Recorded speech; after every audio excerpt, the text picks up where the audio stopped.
Unity of Houston is an inclusive church where we seek to understand and live the teachings of Jesus and other spiritual masters. At Unity, we welcome all people from all spiritual paths and every walk of life. We celebrate the diversity of our city and of our world, and we teach love, tolerance, and oneness, seeking to live in harmony with open minds and open hearts. Wherever you are in your spiritual path, you are always welcome at Unity. Join us and discover that the life of your dreams is already within you. Spiritual surprises. Really, it has to do with this messy spiritual work that we're about, you know, the spiritual practice that we're doing. And there are benefits and there are surprises along the way. We call it transformative. We call this transforming healing work. And I had a dream this week. It was like the last dream before you wake up, right? It's that one the one that you can remember usually. And I was dreaming that I was probably at church doing some church work or something. I don't know, there were other people around, and I used the word transformation. I said something about transformation, and somebody said, "Oh, isn't that word a little dated? Like, I shouldn't be using that word, I should be upgrading. You know, I'm like, well, what does TikTok say? I mean, you know, like what?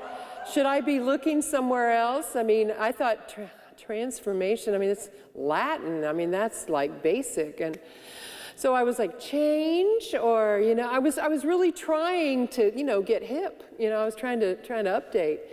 And then I woke up and I was still thinking about that. And I was like, man, is that true? Because we have been talking about transformation for my whole ministerial career, which is now 25 years. So yeah, it's dated for sure, you know, but we're still doing it.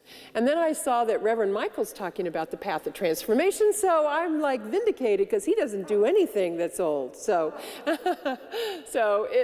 transformation is the deal, and it's never old, right? Because that's the whole point, is it's always changing. It's updating itself. Our software, our internal spiritual software is updating itself. But it does that with the work that we do. Jack Kornfield in A Path with Heart says, the dazzling effects of lights and visions, the powerful releases of rapture and energy are a wonderful sign of the breakdown of the old structure of our being, body and mind. However, they do not in themselves produce wisdom. What he's talking about is the effects of what spiritual practice will begin to give you.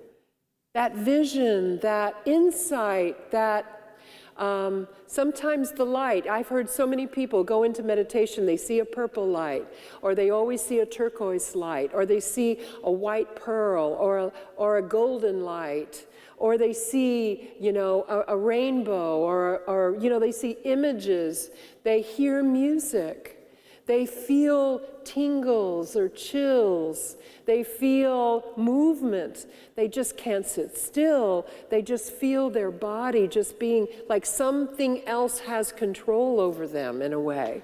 There's all kinds of movement and feeling. Sometimes it's music that plays in the inner ear. Someplace deep inside of them, they hear music. Some people call it celestial music. Some people, you know, hear tones or voices or get messages.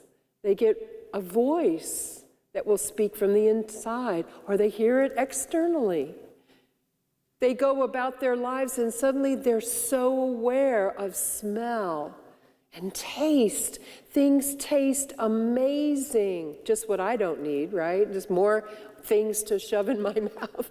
But the whole idea is that there's something that is changing, alive, awakened. Something is changing in us. Because why? Because spiritual practice is about transformation. It's about transforming us. And naturally, our bodies are receptive to these changes and neurologically connected to our spiritual, emotional, feeling life, to the thoughts that are radiating through us, and to the breakdown of the old patterns and the old belief systems that we no longer hold. That's what transformation really is. It's turning us into the cocoon that's full of mushmash and changing it into new structures, new ways of navigating, new ways of thinking and feeling and being in the world. That's wholesale transformation. And that only happens as process. It only happens over time. It only happens with practice. So what we're talking about tonight is the spiritual experience that arises from spiritual practice. Like what's real, what's not real. What does it mean that I experience something? What does it mean if I don't? And what does it mean when I did but I don't? What does it mean that I didn't and now I do? Those are just the effects. They don't really have more meaning than the idea that you are making change. They are affirmation of change. Jack Kornfield says, altered states arise naturally when we have a habitual spiritual practice like yoga or meditation or a fasting practice of chant, reading spiritual texts, martial arts, all kinds of different practices, journaling, ways in which you are changing your thoughts, learning and growing in new ways. They're signs that we're moving energy within ourselves. Moving energy meets blocks within our bodies and causes us to want to move, to make noises, to dance, to laugh or cry, get chills, see visions, see colors, hear music, hear voices, feel ecstasy, feel rapture, feel one with all that is. We want these states to stay. They're different. They came out of nowhere, it seems. Surely they mean something. They should be changing me. I should be getting wiser. I should be getting more spiritual, right? I should be getting much more, like ethereal, right? Well, you are, but it's not because of those things. It is these experiences. You can welcome them. Some of them might frighten you if you're not sure about what it means or where it's coming from, perhaps. But if you enjoy it and it feels comforting or it feels exciting or it feels good to you, you may want to keep doing it and think that your practice, the more you practice, the more you're going to feel this. Maybe this is even nirvana. Maybe this is the enlightenment. Maybe this is what I've been working toward all this time. But it isn't going to come with bells and whistles. It will come with a gentle, silent peacefulness, an awareness, a wakefulness. And so these are the energies that you're feeling that are being recognized in your body, that you're recognizing as shifting and changes and things that are coming through you. But it has to do with the changing vibration and dynamics of your changing consciousness. And welcoming them is useful because welcoming everything you experience is the practice itself. And these should be no different. But don't assign any particular special meaning to them. They simply are. And you simply watch them, and you simply observe that experience. This energy movement is often referred to as Kundalini. It is a yogi term for energy. Chi or chi with a QI or CHI. You've probably seen it written that way. Those are also, it's also a term for this spiritual energy. It's an energy that comes through the universe. It is universal energy of life itself. It is a life force through our bodies that really it works in alignment with our spiritual purpose, with our souls, but also energizes our physical being and brings health and wholeness. And when energy tries to move and hits blocks from old thinking and old constrictions and old buried fears or traumas or things in our lives, part of the healing, part of the transformation is to be revealing these, to break them down, to soften, to allow the energy to pass through and channel through, to help heal, to release, to bring things to the surface, to let us deal with them. They don't magically make them disappear. They bring them up to our awareness. Only what gets filtered through our awareness can be healed. We can't heal anything we can't see. Anything we refuse to name or know, anything that we are trying to hide from or stuff away or find uncomfortable or unworthy, that will always have to be brought back and accepted and seen and loved and healed. And in the light of that, transformation happens.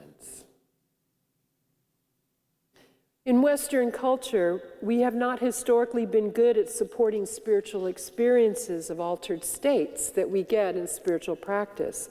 We've often made them weird or special. Somebody's special. A person is special. They have this experience. They're a very spiritual person, not ordinary, not accessible like anybody can have that experience.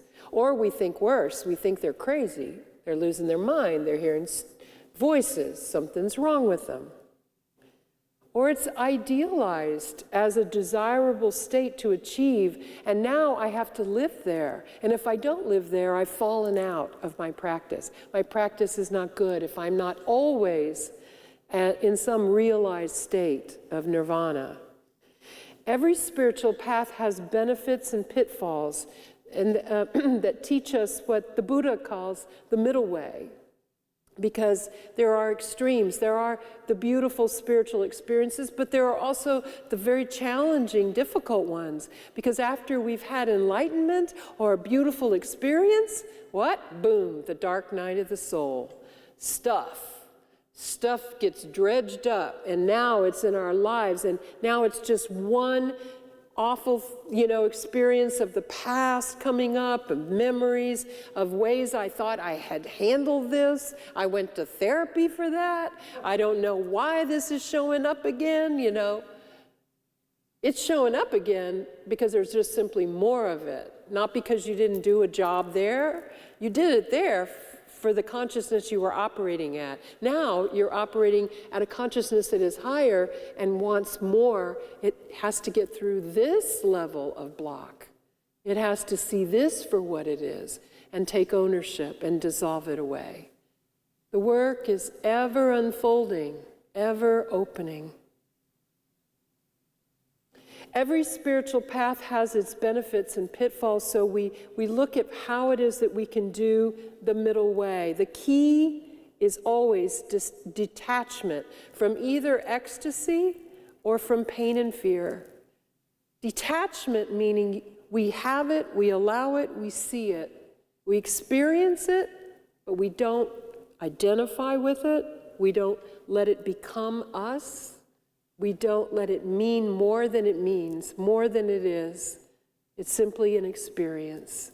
It simply is. And what has come always passes. It has an opening, a beginning, and an end. This is the nature of experience.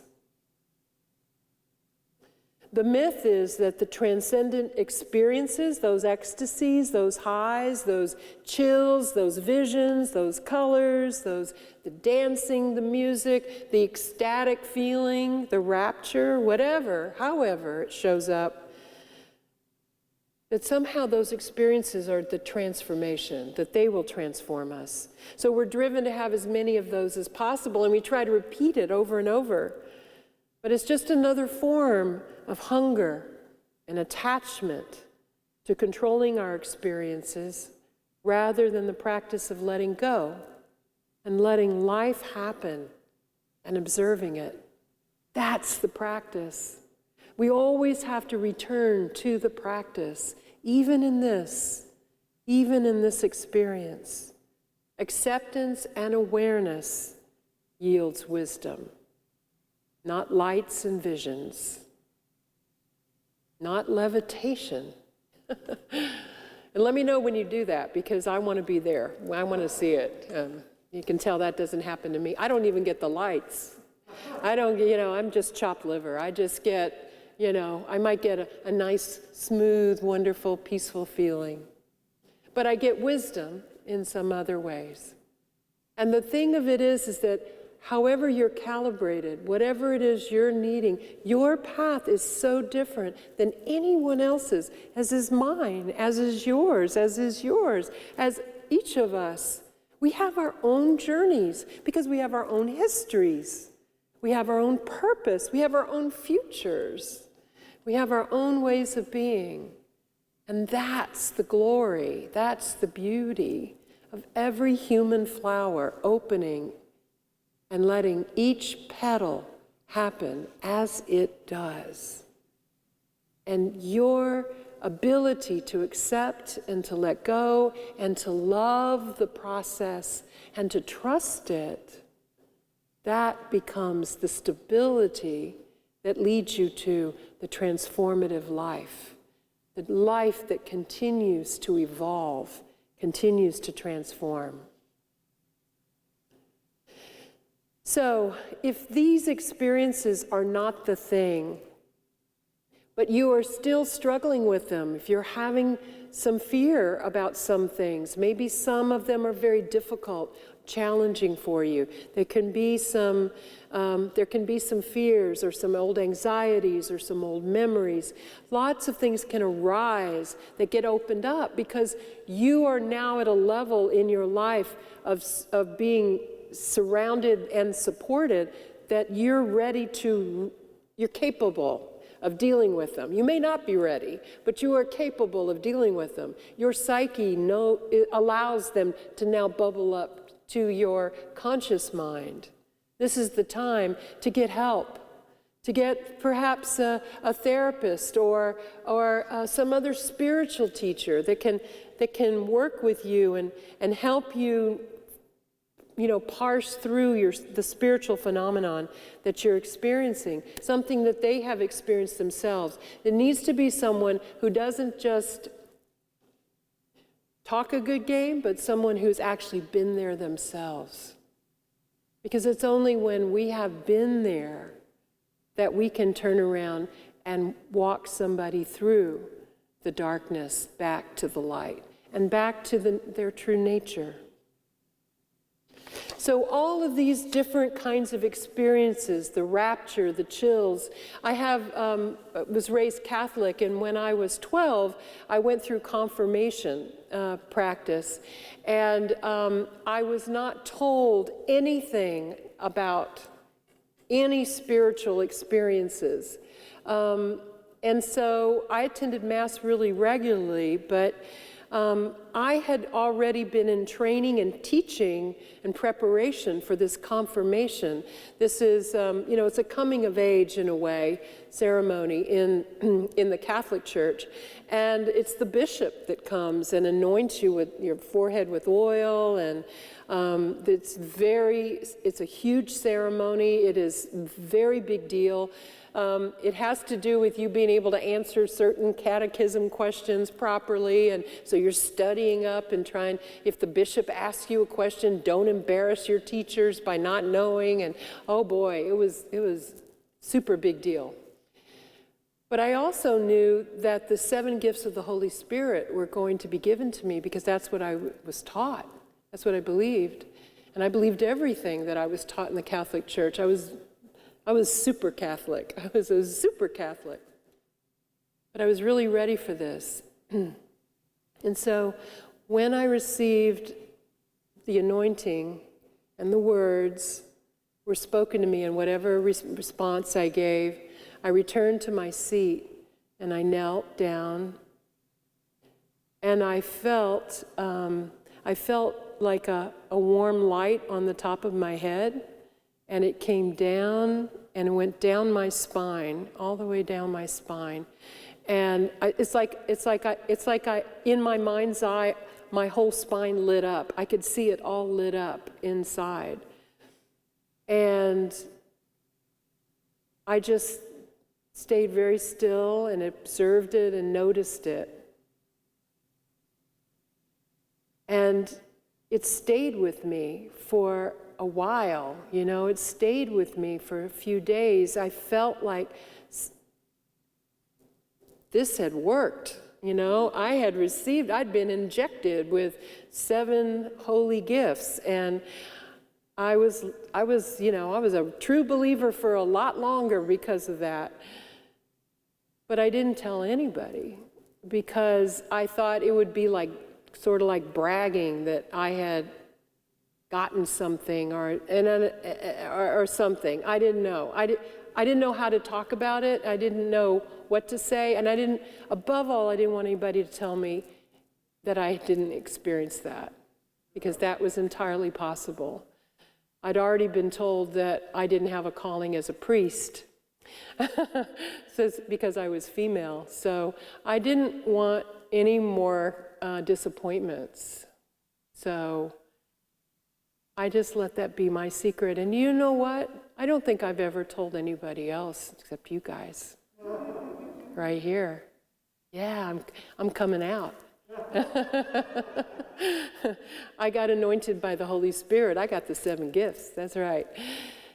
But you see, that's my journey. That's the special thing. And that whole experience, now I know what that is. I mean, that is a common experience of the light coming through through the 7th chakra, coming down from that experience, from the highest vibration down into the lower chakras.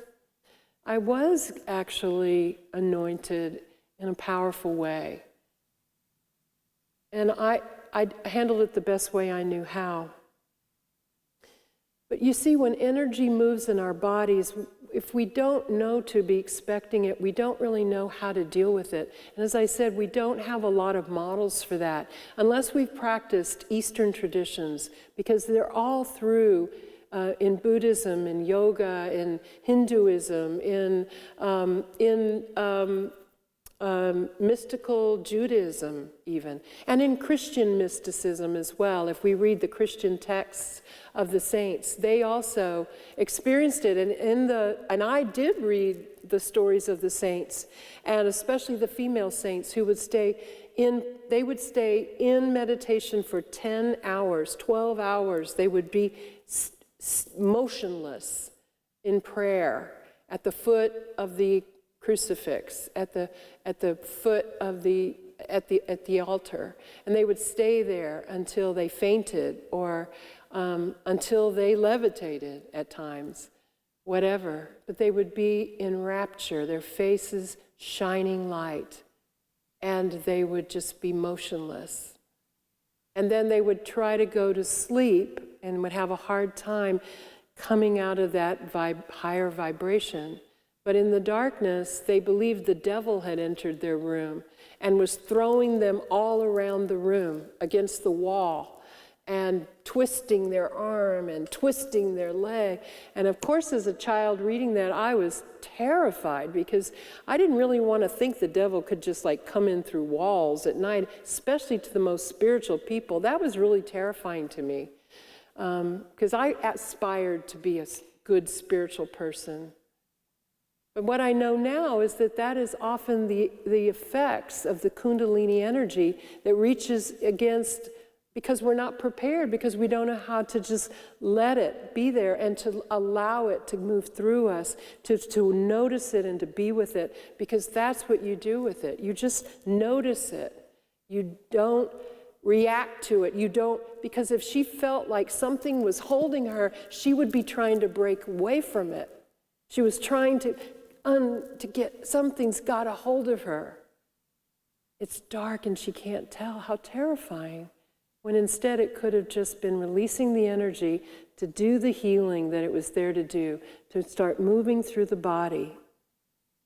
We see colored lights. We have heat and chills, places in our bodies. Seeing the colored lights, altered perceptions of our physical self. We can get really large in meditation or very small. We can get distorted. We can imagine that we are seeing through the eyes of a fox and running through a forest. That can happen. All kinds of different kinds of experiences can happen. The sounds, soft sounds, music, choirs, the sensations and the taste and the smell and the visions, emotions, sorrow, joy, despair, delight, ecstasy, they can come. They're not really driven by the conditions or circumstances. You're not losing your mind, but it feels like you are. They can be powerful and confusing. By relaxing and releasing judgment or a need to assign a meaning to them, is to just observe and be alert. Keep breathing deeply in and all the way out, allowing energies to move and visions to be, whatever they are. They will pass. The opening of chakra energy releases a lot of these experiences as well and opens to these various treatments from mind all the way down. The key is to honor your own process, not to dismiss your experiences, but don't attach or identify with them or try to duplicate them or try to make them happen. You're not more spiritual because you have one today, and you're not less spiritual because you don't have one yet. It's because you're practicing. It's because of who you are. You've always been there. So the three principles in working with spiritual experiences is, first of all, that all experiences are side effects. All are wonderful, a wonderful sign of the breakdown of the old and small structures of our being, body, and mind. However, they do not in themselves produce wisdom. Some people had many of these experiences but learned very little. This is from Jack Kornfield. Even great openings of the heart, kundalini processes and visions can turn into spiritual pride or become old memories. They're wonderful when they happen. They simply mean you're on the right track. Jack Kornfield gave an example. He says, one meditation student who practiced in India managed to come to a remarkable opening in his body after several long years of difficult and intensive practice. Each time he would say his body would dissolve into tingles of rapture and light. His mind would be open and profoundly peaceful. He was delighted. But then an emergency in his family called him back to England for several months. He couldn't wait to return to India, and when he did get back, he found his body and mind were tight and blocked, filled with contraction, pain, and loss. So he undertook a series of intensive retreats to try to get back to the body of light and rapture, but it just wouldn't happen. Weeks and months went by, and his frustration grew along with his regret. If only he hadn't gone home from India, he said. Now he tried even harder to clear himself. This struggle lasted for 2 years. Then one day, it dawned on him that his 2-year struggle with blocks, frustration, and difficulty was actually the result of the desire to repeat his past experience. His attachment to the old state and his resistance to what was present kept it all locked in. And as he accepted his tension and pain, then a spacious equanimity arose all around it, and his meditation began to flow into new territory again. The idea here is that you're on a journey and you don't want to keep going back and try to grab something from there. You're on a journey, and if it's not there, you're done with that, you're into something new. Keep looking, keep observing, keep naming. If you do experience something that's really, really scary, really difficult, there can be intense, powerful awakenings that are troubling and alarming and disorienting. There can be even the risk of one's sanity, so psychotic breaks. That can happen. This is referred to as spiritual emergency. There's a book by Christine Groff about spiritual emergency. You can find that online. It's a very good reference, and at the back there are people around the country, a network that has been formed for spiritual emergency, people who are trained to help work through that and distinguish between psychological mental health need versus a spiritual emergency that can be handled and treated in different ways.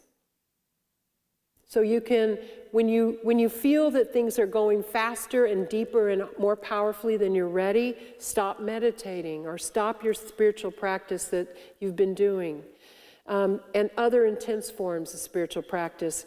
Ground your body by eating meat and grains again, being in nature, physically releasing energy that builds up, and in grounding yourself. Gardening is a great way to go. Hiking, physical activity, and then follow that with healing body work and massage, herbs, warm baths. Actually, that sounds like a good idea anyway, doesn't it?